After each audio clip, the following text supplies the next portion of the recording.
Hey screen printers, this is Ryan from Ryonet. Today we're going to talk about Plastisol.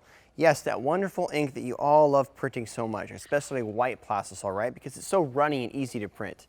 Well, you know, Plastisol actually changed the way screen printing was actually done and completely modified the potential market of screen printing. Before Plastisol, there was only water-based ink. Now, water-based discharge ink has been around for a very, very long time.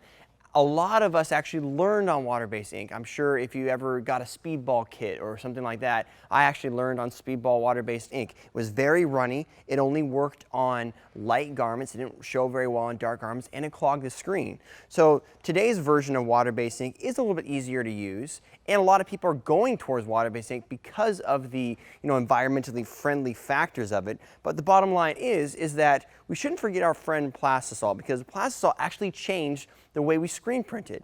Before Plastisol came around, we couldn't get nice, vibrant shirts. So for instance, this is an example of what a shirt used to look like before Plastisol.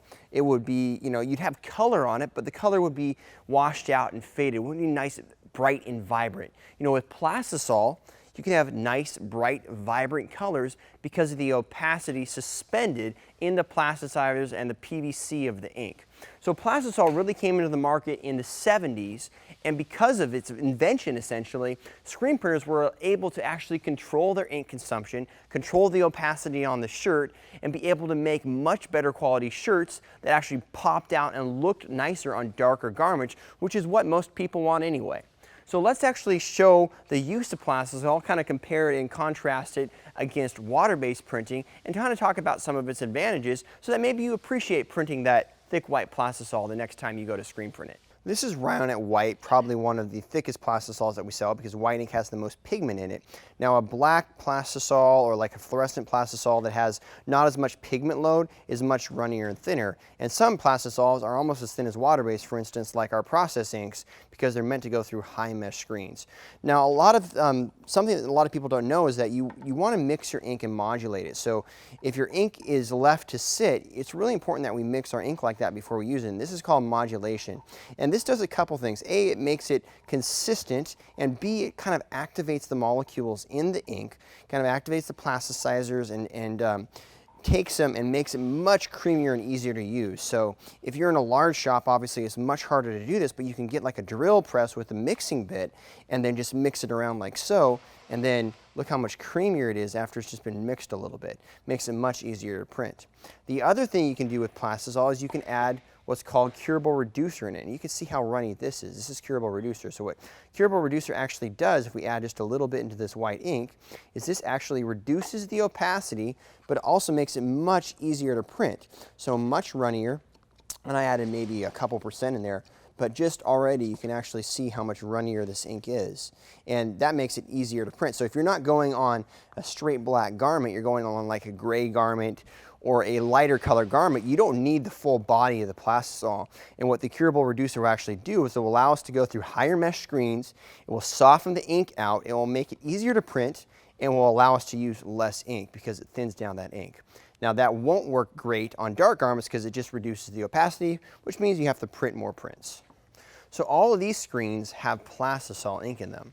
And the positive part about that is we printed with these in class a couple days ago, and we can come back, we can load the screen again with ink, and because Plastisol only cures at 320 degrees Fahrenheit, we can come back and we can print all the way over again with them.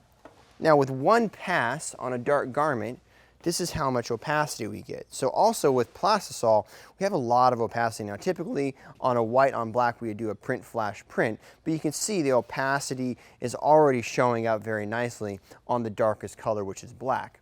So with Plastisol, your advantage is you don't have to worry about cleaning your screens out after a job. You can leave this ink in the screen. The disadvantage of that is you do have to use certain chemicals to clean the screen. So for instance, when I actually started screen printing, I had no idea that you could clean Plastisol out of a screen. I thought it would just stay in there permanently because you have to use solvents.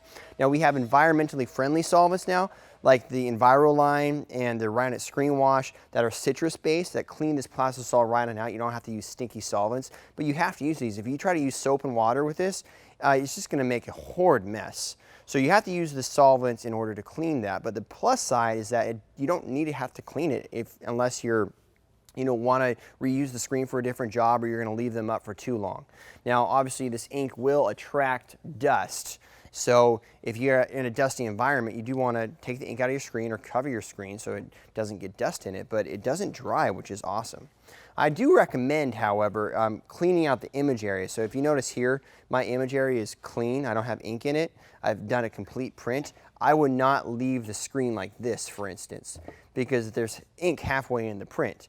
That little amount of ink, even though it has to dry at a high temperature, it does kind of chunk up. In fact, you can see some of this ink right here kind of chunking up, which will happen if it gets really hot out, which it's been around here. So I would simply come around here, I would clean the screen out again like so, make sure there's no ink actually in the open mesh area, and then I could leave this till the next time we needed to come print. Another cool thing about Plastisol is you can flash dry it. That means gelling the ink at about 260 degrees and then stack other ink up on top of it, whether it be other colors or more of the same ink in this scenario, which is white ink. Now, whenever we're stacking ink, it's important to have what's called off contact on the screen. So if you notice, our screen is set up about a 1/4 inch, maybe 1/8 inch right here, above the print below it. And what that does is that allows the thick ink to then release onto the screen. When I started printing with water-based, I didn't need off contact because the ink was so dang thin. But with Plastisol, off contact is very important. So it allows us to print, and then it will give us a very, very nice, bright, opaque. So as a print flash print, look how bright and opaque, but yet smooth that is. The other trick about Plastisol is it's very important that it cures. Now, it cures at 320 degrees Fahrenheit. What that means is that when ink reaches that temperature, it actually bonds. The plasticizers actually bring in the pigments and it will not wash out of the fabric. However, the thing about ink like this, especially white ink, is that it takes a little bit of time for that to reach, especially if it's stacked up like we just did. If the surface is 320 degrees, underneath the ink might take a little bit more time. So what's important to do is allow the heat to actually penetrate the garment. So we've released the garment off the palette right here, and we're going to use a flash dryer to do the cure. So we just bring over the flash dryer and we allow that heat to penetrate through the garment.